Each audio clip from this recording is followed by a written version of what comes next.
whatever that's going to be. Who knows? Which is also like that's going to be. the ability to focus as well. So do you think that this rise of ADHD and depression, because of all of your connection to self, do you think that screen time on the rise is why all of those things are on the rise? We actually did a study into that, and it's one of many, many studies, ton of them, definitely pointing to kids having trouble with focusing and hyperactivity. It decreases as screen use decreases. It rises, social emotional issue rise. This was in a study, probably the best one is called Learning Habits. If anyone listening wants to sort of follow this, it's in Learning Habits, where I think there was it was thousands and thousands and thousands of kids were tracked over a long period of time, and they found a direct link between the rise of screen use and the rise of ADHD and the rise of social, emotional, behavioral problems. What we found in our study is that when we negotiated screens out of kids' lives and just gave them a more simple and balanced life, their AD, they went from chronically AD, and I use the term AD, but I think honestly using the term attention deficit is not, it's not great. Right, it's not attention deficit. Unregulated. It's unregulated, it's excess, and it's prioritized. Yes. That's the key to me. Is the kids' attention is just fine, but they're thinking about pizza in an algebra lesson. And algebra is being relegated to 2 or 3.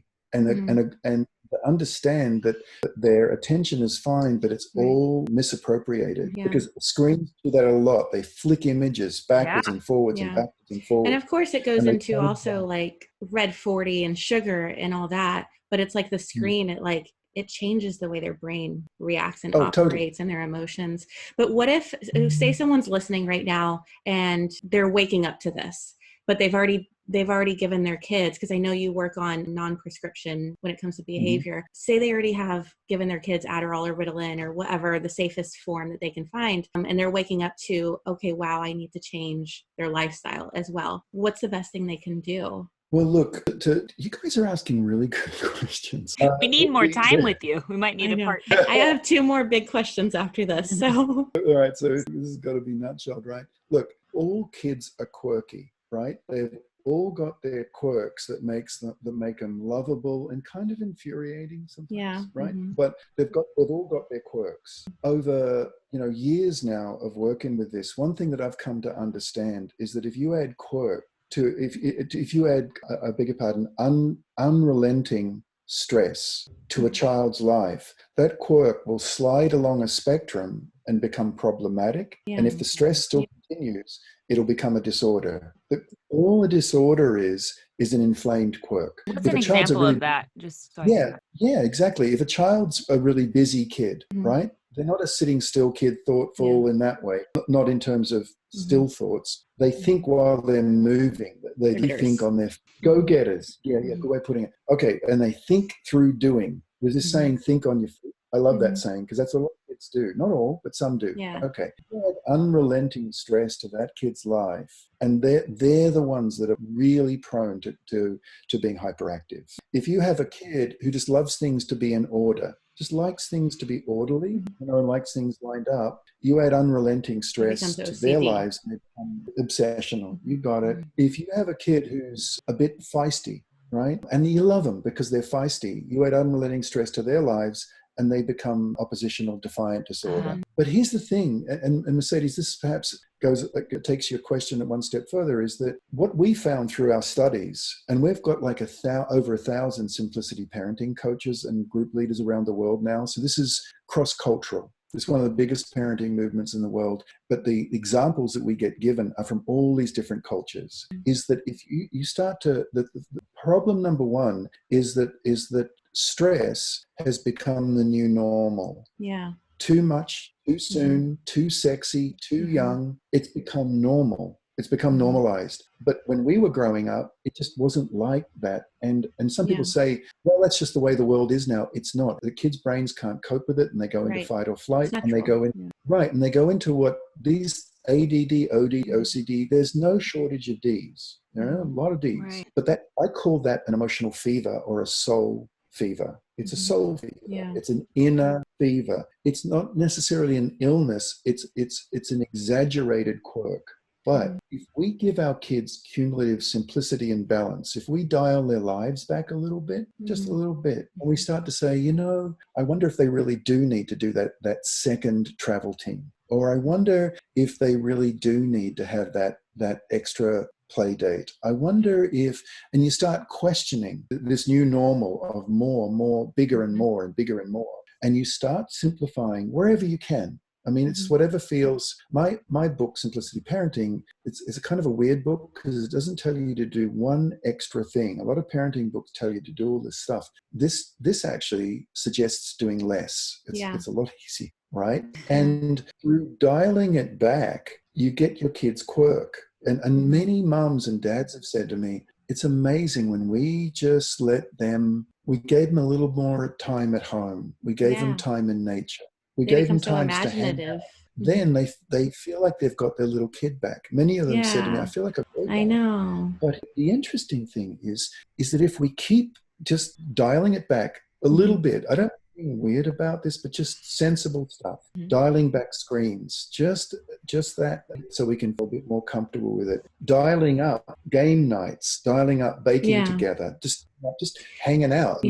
Our kids' quirk becomes their genius. Actually, their gift. The weird thing is, the same thing that is their disorder is also their genius. And do you think that weaning them off of the medication or the prescription is dire in that turning that quirk into genius? Well, one of the studies we did, a pilot study, is we had 23 kids which we carefully tracked. And it was around about 90% of them within 4 months, when they'd been taken off Adderall, Ritalin, and so on.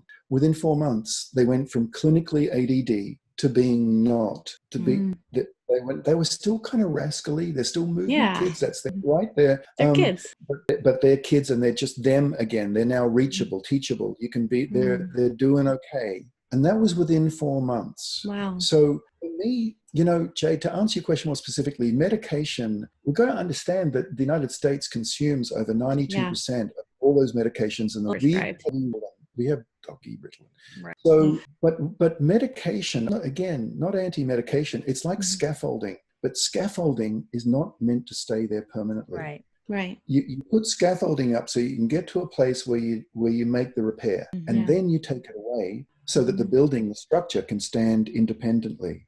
So anyone who's listening to this, whose kids need that help with medication, one of the things to start to do is just to simplify, dial it back. Even if your kids object, it doesn't matter, you're in charge. Dial it, simplify it, just less screen time, less books, less toys, stuff, declutter your environment. Make it oasis. It all down a little bit. Because the only thing we can control is our homes. We can't control what's going on out there. We can control in here. And as you do that, see a doctor and see if it's okay to start dialing back the medication. So as you dial up connection to those 4 things I was talking about, nature, friends, family, and self, as you dial up the amount of time and you dial up those connections, dial down the medication. And there are thousands of parents that have done that, albeit under doctor's supervision, of course. But that is what we've been told over and over and over was something to consider.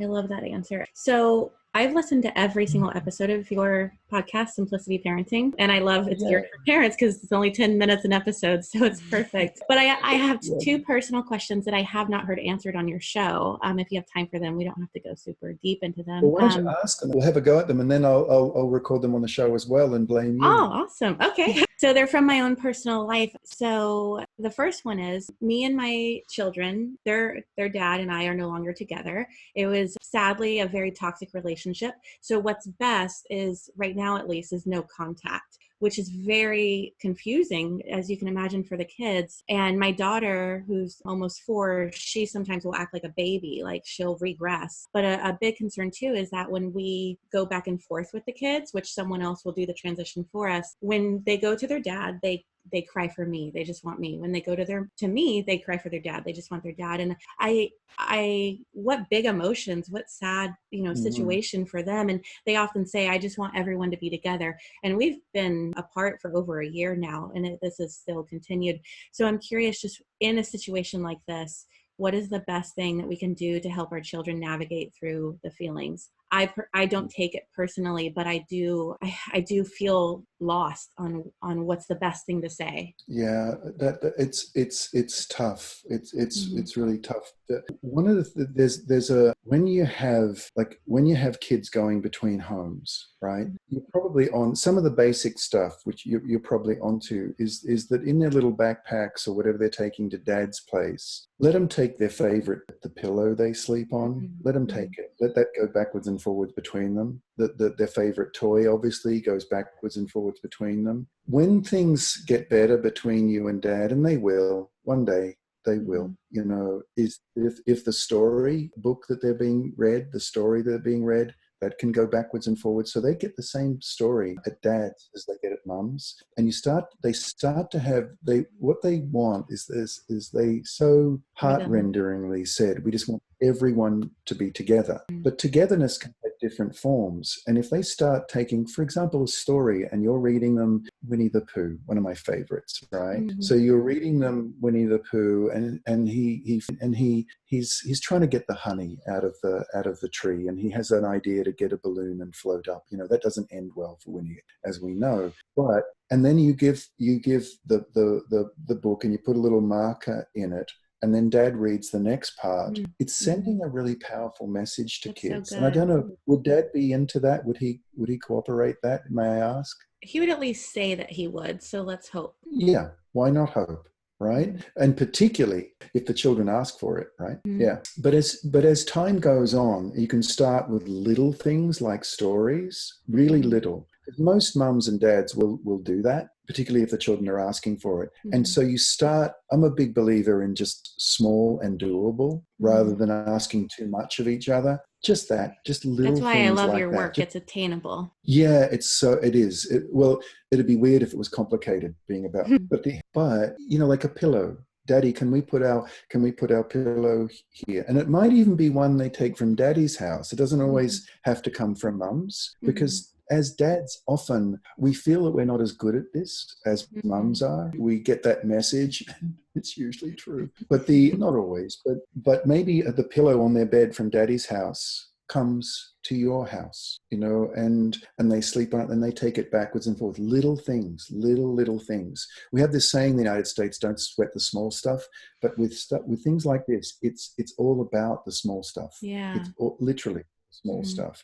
Some kind of sweet little thing that they like to have by their bed at night goes backwards and forwards. But here's where this is actually leading to, Jade, is that eventually, if you can build it up, one of the things that really secures kids is when the rhythms in one home, so like you have certain rhythms of like when you wake up, the kind of things you do, and their dad will know about that. He's been gone a year, but he still knows the way things were. He still knows the rhythms in your home. And maybe he's established new rhythms in his home. That's good too. That's all good. It's the things. But if you can establish similar rhythms, so the children, like one mum was saying to me, we always, before every meal, say a thank you to the farmers, those little children, and they say thank you to the farmers for the food. Do you? Okay. So it might be that your former partner, your was band, could also say the same sort of little thank you to the farmers. It might be that the way they get ready for bed and the funny little things that they do in the bath,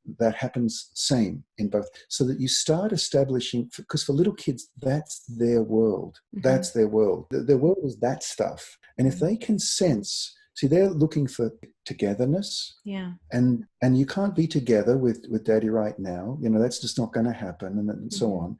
But they can get a sense that my mummy and daddy do things the same. They're both caring for us, and that they're friends. Even though friendship might be hard right now, they get when little kids see. If you think about when you watched how may I ask how young your youngest one is? 3.5.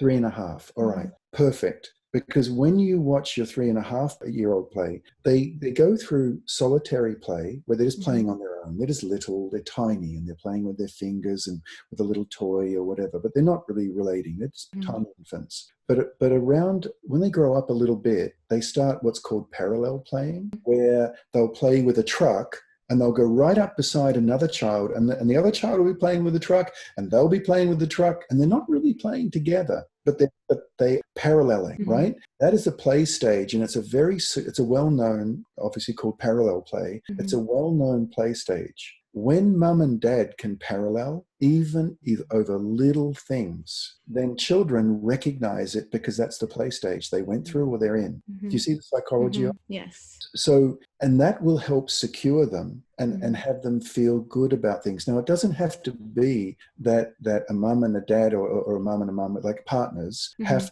to do exactly the same things. Because you can't, because that's probably with some of the tensions there anyway. Right.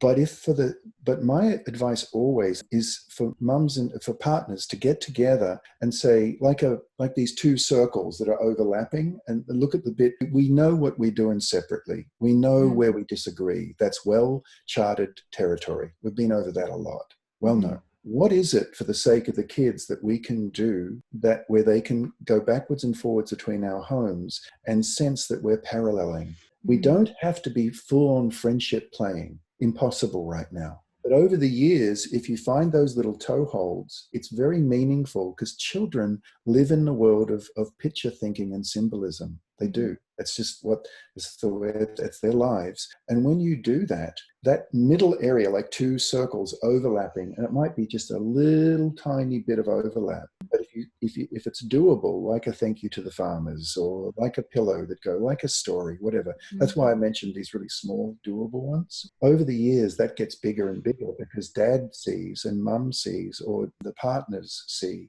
that this is really good for the kids and that they are not so sad. Yeah, I love that. Beautiful. Thank you. The second thing that sorry? Good luck with that, by the way. Oh, thank you. Thank you. The second thing that I wanted to ask about, that a lot of people, when they found out I was interviewing you, that we were on the show, that they had a question about, was blended families, because it's such a big topic. Sometimes there's, big age gaps. There's a trio of kids where one kid is left out. Sometimes the couple has different parenting styles and different expectations when it comes to food and lifestyle. There's just a lot of different personalities in the mix, that maybe the kids won't like each other. Maybe one of the kids won't like one of the adults, things like that. How does the stepdad come in without stepping on toes? So there's just so many factors that can make it so messy. And if I could summarize everyone's questions that they sent me, it would be, what is the best thing that the adults can do for the children in this type of transition? Yeah. Oh, good word, if I may say, transition, right? Because it's a slow transition, this one. It really is a slow transition. And actually, that's a great way, as I know we're getting to the end of our time together, that's a really neat way to end, because it does sort of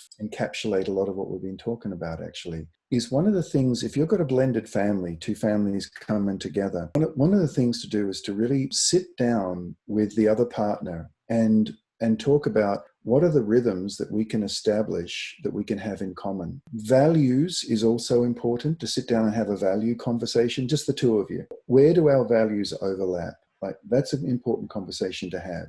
I get that. It's a great one to have, but it's often, people are onto that. Most of us know that we've got to talk about that sort of stuff, even before we take the decision to bring the two families together. But one of the things that's a little more hidden is this thing around having the kids. Like, let's say your kids, let's say my kids are really used to the same age. Let's say I have a 3.5-year-old. I'm a young dad. My kid is used to going to bed and just falling asleep whenever they fall asleep. I'm into that kind of thing, right? Your kid has a bedtime that's rhythmical, right? So what do we do about that? And this is where the conversation can get very real and very helpful, is that we agree, okay, so let's do it this way each day. I'm going to compromise a little, compromise. Okay, so bedtimes for our kids that are similar age are going to be this. Let's say they're a little older and there's homework. When do you do homework with? Because when we're getting together with our partner, it's sometimes interesting to know how little we know about their rhythms with their kids. Yeah. So to say and you might say, well, my kid does homework as soon as they get home from school, and I might say, well, I always have a snack first because they seem to do way better when their blood sugar levels are better. And then you might say, I never thought of that. Okay, and we come to this kind of compromise about the two partners come to this compromise, and then they do that, but not just a compromise as in compromise, but as a rhythm. And so that's now what's going to happen each day. And again, they're small things, they're little things, and that's what goes on each day. Getting that stuff, getting the sort of regular stuff worked out like that, like what are our little rituals going to be? Like we were saying before about thank you to the farmers. Do we say that at the table or do we not? One parent, I'm not making this one up, one parent said a prayer, a blessing, but really talked about the spiritual dynamic. Another parent wasn't particularly comfortable with that, so they came to that middle ground. I was working with these. My suggestion was, you could guess, a thank you to the farmers. And the kids were little, so I was saying a thank you to the sun that makes the corn ripe. And I gave them a little kind of verse to use. And they said, yep, we can agree on that. One mum said, as long as we keep the God stuff out of it. The dad said, well, maybe we'll talk about that later. But I said, yeah, guys, talk about that later. But for now, this, because the kids need to know, if you're intending on being together and you've decided on that, then take the things you can agree on and make it rhythmical. Because again, that gives the kids the message. It sends them the message that you two guys are together and we can't play you off against each other. Because that's, in a lot of situations, what happens. The parents end up getting played off against each other, and you love her more than me. One parent will start overcompensating with the kids of their partner, and then their own kids start saying, why do you give them so much and me, and so on. And all that stuff starts up. What you can do is just get it together with your daily stuff. Yeah. When you do it, and start right there. That's been really helpful to a ton of parents when they've kind of just lowered the expectations of what a blended family is, but you just don't go into it thinking, okay, we'll just, I don't know, we'll wing it. And that can be a disaster, actually. Right. Yeah. I feel like growing up in my household, that was a disaster. And I grew up in a blended family. You're just forced into it without a choice. There was no rituals. There was nothing that made me feel safe in that home because nothing tied it together, really. It was just a mush pot of everybody's annoyed with each other. And I imagine when you do those rituals, it causes the rest to fall together. The kids want to get along. The kids want that supplemental parent because it's only an addition instead of a subtraction. Right. Oh, that's a Mercedes. If you can imagine growing up in a family that did that, do you think that would have made a difference? Not so much. What do you think, Mercedes? Yeah, absolutely. I think my biggest core issue today as an adult is born, of course, from my childhood traumas, and that's around safety in the household and feeling like I couldn't express Your father myself. didn't choose you because of that exact situation, actually. Yeah, or exactly. And if I could have been more, like, if one of my core wounds is my father not choosing me over my stepmom, it's because we didn't have a situation in that household where I felt like she was a safe person for me. And she very much wasn't a safe person for me. But of course, there's all kinds of other things that convolute that situation. But yeah, I think the rituals that you're talking to right now, like putting together a kind of a system that this house is expected to work under, would have made me feel like at least I know what to expect, instead of I don't know what to expect, so I don't even want to come out of my room. Yeah. Well, we talk a lot about kids being safe and secure, but one of the best ways to secure a kid is to have them know what's coming next. Yes. And then it comes true. And then they know what's going to come after that, and it comes true. That actually really, on a body-based level, calms the nerve. It calms them down. Yeah. Because otherwise you end up someone later who felt like they had no control over the circumstance when they were young, and now you're a control freak, and that's never knowing what's around the corner. Yeah. You're over controlling. Exactly. Right. But ladies, the fact is, if you know you're over controlling because that was going on, you're already a good way out of that. I'm working on it. We're having people like you that are helping change. Yes. This is therapy for us. Yeah. Kim, we end every show with a couple of lightning round questions, but I was curious if you had time for one question about sexual abuse with children. So I came from a family that has a history of sexual abuse. And because of that, I can be easily alarmed and make things red flags when the reality is kids are just curious about their bodies. And I wanted to ask you, how do we talk to our kids about sexuality and their bodies in a way that doesn't pique curiosity or cause shame, but that also makes them feel like they are free to express themselves and feel confident to have firm boundaries at the same time? That's probably one of my hardest things I'm navigating. Really a great and big question, and I'll try and just encapsulate it a little. And this is not going to cover all the bases of this, of course. One of the things that I've found really, really helpful about kids in terms of their emerging sense of self. It's not just about sexuality. It's a sense of who I am in the world. If we want to have a child emerge into their bodies without shame, into the gender without shame, and I'm now talking about gender fluidity as well, we've got to give that the basic security and safety of home life in order to do that, because a lot of the world out there is pounding on kids. It's like, I've worked in war zones, I know war zones, I've worked in refugee camps, but it's like there's an undeclared war on childhood going on. Yeah. And one of the things that we can do for kids' emerging sense of sexuality and self is to have a safe harbor at home, a place where they're not going to get pounded with images of the female body, for example, that are totally objectified, you know, or they're not going to get pounded with all these images of, like I said before, of how you should be and to comply, and you've got to look like this, be like this, talk like this, dress like this. That's toxic to a kid's sexuality and sense of self, because their sense of self is going to be as gorgeous and as different as there are kids. And it's not going to be, we've got to really prevent our kids from having that commodified. And so giving them a place that is relatively low screen, where screen stuff is really watched carefully, and they don't get screens to take into their rooms, and you know that a screen is in a public place, right? Giving them a place where they're not just wicked overscheduled, really strongly overscheduled, where they never get a chance just to decompress. Giving them a space where there's lots of predictability, like we were talking about before, Mercedes. That then gives the space for their sexuality to emerge in the way that it will.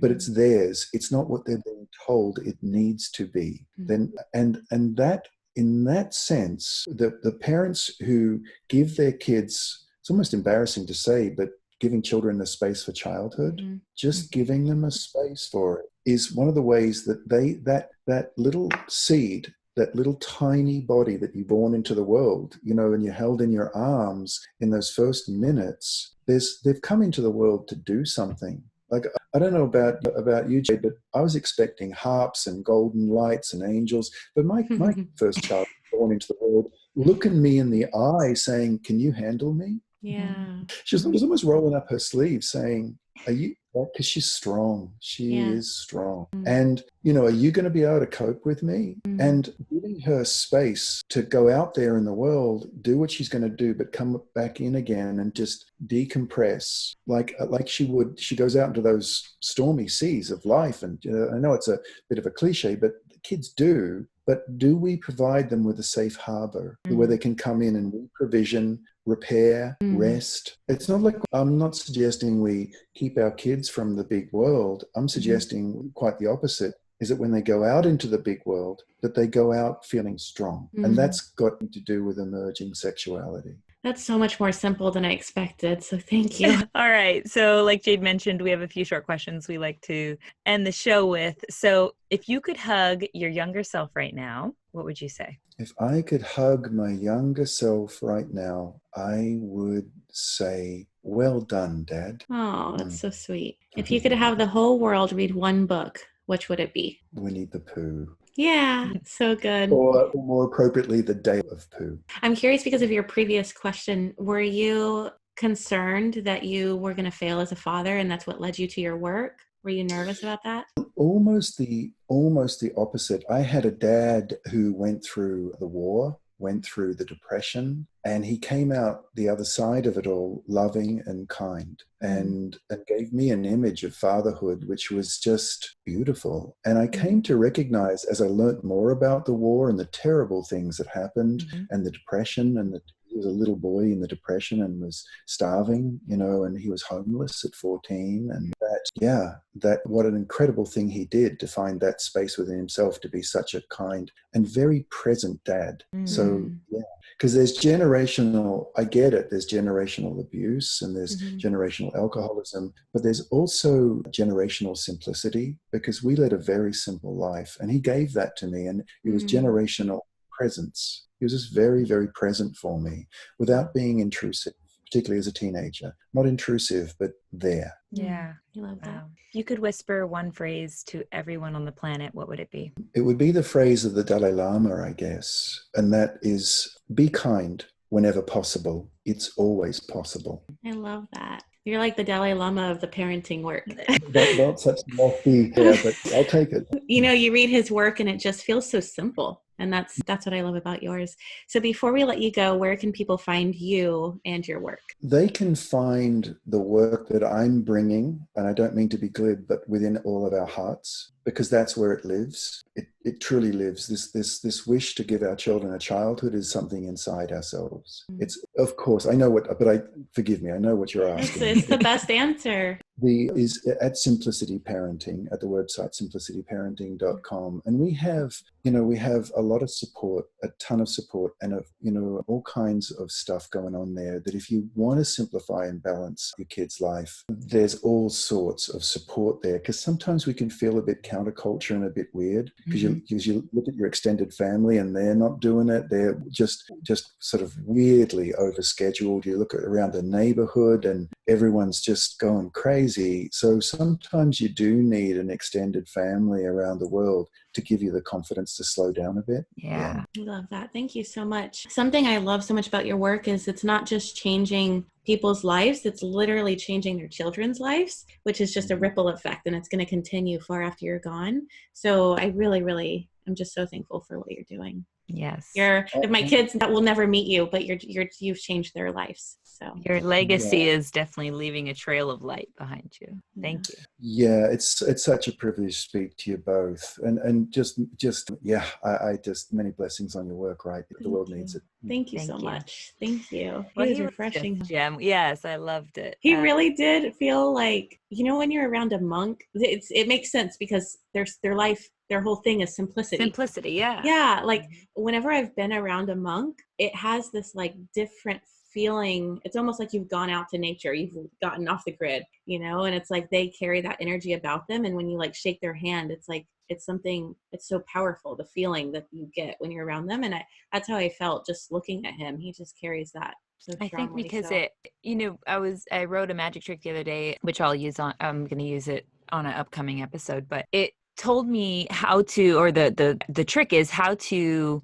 remember what we learn. And I think that's what monks are good at, is because they integrate. They've spent so much time on the subject that they are most passionate about. Usually, obviously, with a monk, it's usually about how to literally simplify your life to a means so that you are not grasping for material items, and you are not, living in that realm of materialism, and you have more peace available and you're present and all that. So, but whatever you're trying to learn and absorb, whether it's parenting or anything else, I think what that tool or that magic trick gave me in the research I did for it was, when we can grasp all this information, and it might come in through books and podcasts and all this stuff, but then we can hone it down. We've memorized it enough, and I'll give some ideas of how to actually get that really stuck in our brain, so that we not just are seeing the information and feel like we have it in our brain, but we can actually relay it to the world in a way that is so clear and concise that someone else can understand it, because that's hard. And I think that's what monks do, though. They basically have integrated so well, and they've absorbed the information, understand it, that they're able to then just in a few words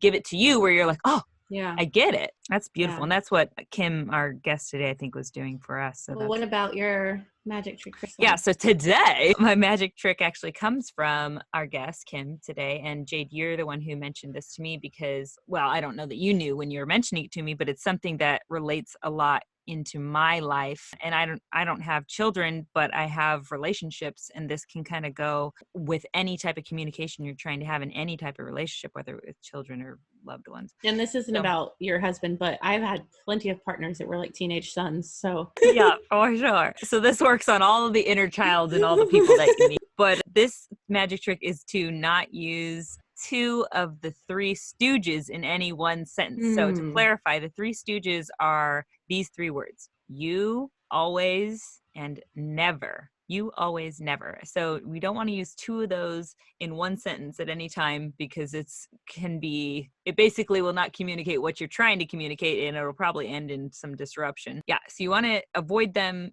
even used separately, but especially in conjunction with each other, because they're very accusatory and sharp. And like I said, will likely be met with resistance.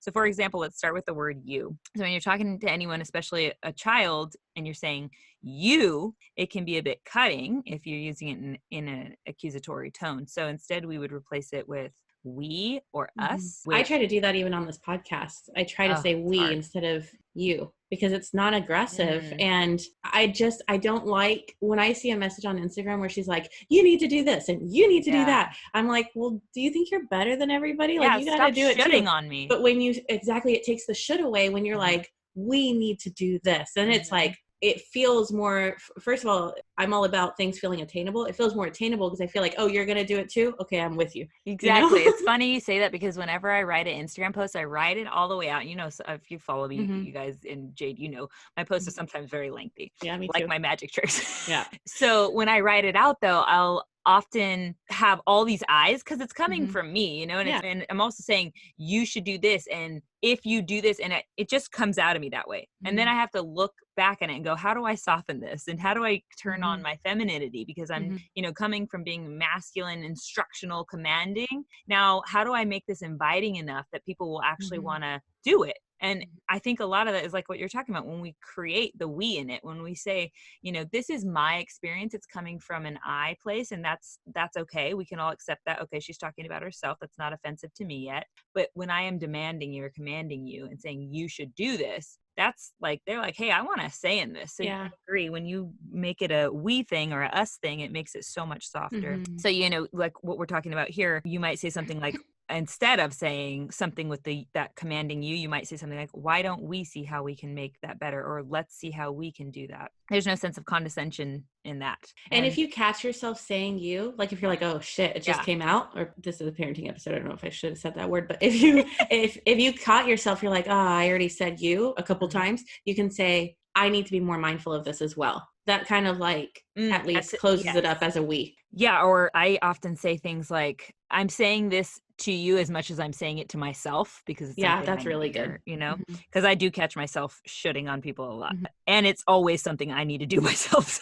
So now, okay, if we're talking about using the word always, just to go through these three different stooges, you know, these three words. So the word always or the word never, where we might be using a phrase like, you always speak to your brother in a negative way. You know, obviously if you have a kid, that might be something you're saying. I probably am saying something like, you know, always do that, and it really annoys me, or whatever I'm saying to Chris, which he calls me out on all the time. And it's not completely true, right? No, they don't always talk to their brother in that way, or he doesn't always do that thing that pisses me off. I'm sure there's plenty of times he's not doing that. So first of all, it's not completely true. So we shouldn't be just saying blanket statements like that aren't true. But also, it's so accusatory, it makes it hard to accept for a child, or for an adult for that matter.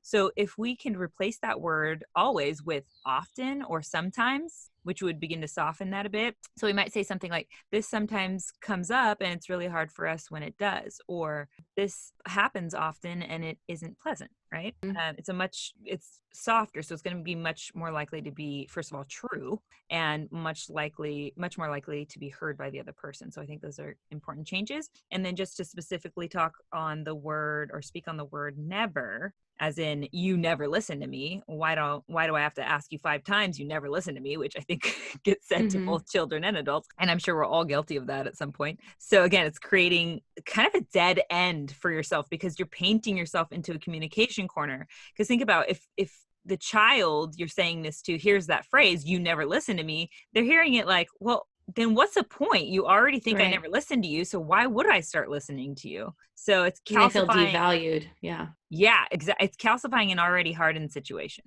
So the alternative to that would be we could adjust it and say something like like you were talking about earlier, you'd use an I instead. And that might sound like I get really uncomfortable when I feel like you're not listening to me. Okay, that's right. I would totally soften to that. I'd accept that way over you never listen to me. So, okay. So we want to stay away from using those, 2 of those 3 stooges in any one sentence. But let's say you accidentally do, like Jade was saying earlier, there's some ways that you can recover. And firstly, now that we've listened to this magic trick, we will be better able to recognize when we've used one or more of those 3 stooges. And then at that point, we can say what I meant to say was. So once you've said the you always this or you never that, you would repair that. As soon as you hear yourself say that, take a moment, stop and say, wait, I need a minute. Let me reframe what I was thinking and what I was trying to get across to you. And you would use the phrase, this very powerful phrase, which is what I meant to say was, right? So all that, y'all, hopefully will help you in speaking to your child. And if someone is trying to repair that, give them credit and be open to it. Don't, because I feel like a lot of times when we're like, well, what I meant to say was, and there, someone can easily be like, well, that's not what you said, like at least if you see someone making these efforts that Mercedes is talking about, like do your part and be open to them and allow them that space to grow. Yes, exactly. And that's the thing is if you can take the moment that it takes to kind of calm yourself from where you were when you were saying that one of the 3 stooges, the I always, or you always, or you never, that moment you take will hopefully calm you down or slow your heart rate down, like Jade, you were talking about earlier, and allow you to come back and say that sentence, what I meant to say was, and then communicate what that is from a more heartfelt space. And I think that heartfelt reframing will be accepted in the way you want it to be, or much more likely be received the way you want it to be. So, and it's obviously you're just trying to figure out how to relate something that's important to you, but we just, this is a way we can become better at communication. And that's what this is all about. So, yeah. Yeah. And I know that Kim John Payne has an episode on that. It's like 10 minutes long and it's different than what Mercedes just said, but it's the same theme. So if you felt like that really resonated with you and it's something you want to work on, you can go listen to that episode. His podcast is called Simplicity Parenting. And my magic trick is also from one of his episodes. And I don't know which episode, but you should just listen. We should just listen to all of them. I'd invite you to join me in listening to. I listen to them as they come out because it's easy. They're only 10 minutes long. But one thing that really, really stuck with me was how, especially for me, I put a sense of urgency on everything. And if, say, Mercedes, you send me 3 things about the podcast, and it's a time that I normally connect with the kids because it's right before bedtime. For some reason, there's something in me that feels like, well, I need to answer Mercedes' 3 texts, or I need to finish this grocery order. Like whatever I'm in the middle of or whatever's calling on me, I for some reason give this sense of urgency, which I do with most things in my life that's something I'm really, really working on. But if I'm working on those things because I feel urgent and my kid comes to me for something, I always tell them to hold on. I rarely put my phone down and say, sure, honey. And then in my head, I'll come back to that in a minute. Because really, what is it going to be? 5-10 minutes? Probably. Maybe it's even going to be 30. But in reality, in the big picture of it, like it can wait. Yeah. And also think about the reaction of your child. Long term, they can either remember that like you were always busy and they felt less important. They felt like you were always preoccupied, or they can feel like, wow, I'm really important. My mom set that to the side. And it's not always going to be possible, but when it is going to be lasting for your kid. Imagine like when you're with a partner and they're just always busy. They always have something that they have to do. But imagine when like you say something to them, imagine the reaction when they don't even look up from their phone and they just tell you, just hold on, or they just put their finger up, or they're like, give me 10 minutes. Yeah. Or my husband who constantly wears ear pods and never hears anything I say, or pretends he's not hearing it because he has the ear pods in as an excuse. So think about how that makes you feel. I always compare partners to children because for some reason we it tends to be more understandable for, I don't know why, maybe we relate to them more since they're adults. But imagine though how you feel like, oh man, whatever they're doing must be really important, more important than what I I'm coming to him with. But imagine if he immediately, when you came to him, set his phone to the side, had whatever conversation you needed, or answered your question, or embraced you, whatever, and then went back to that. You would feel like so valued and so, I feel like prioritized. Yeah, absolutely. I totally agree. And that's what I want my kids. I really don't want my kids to grow up feeling like they weren't prioritized. Yeah. Or they weren't important. Yeah.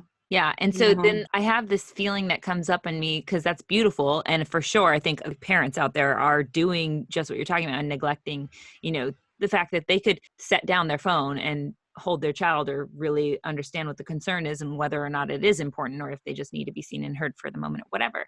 But what comes up in me is where that becomes a slippery slope, and the kid is now like, okay, well, that's how I get my... Well, no, yeah, you're not making it a child-centered, like the child runs the show, not like that. But so maybe you would explain, you're not throwing routine out the window. Yeah, you're not like throwing routine out the window, and like if they're throwing a fit, I think there's a balance to everything.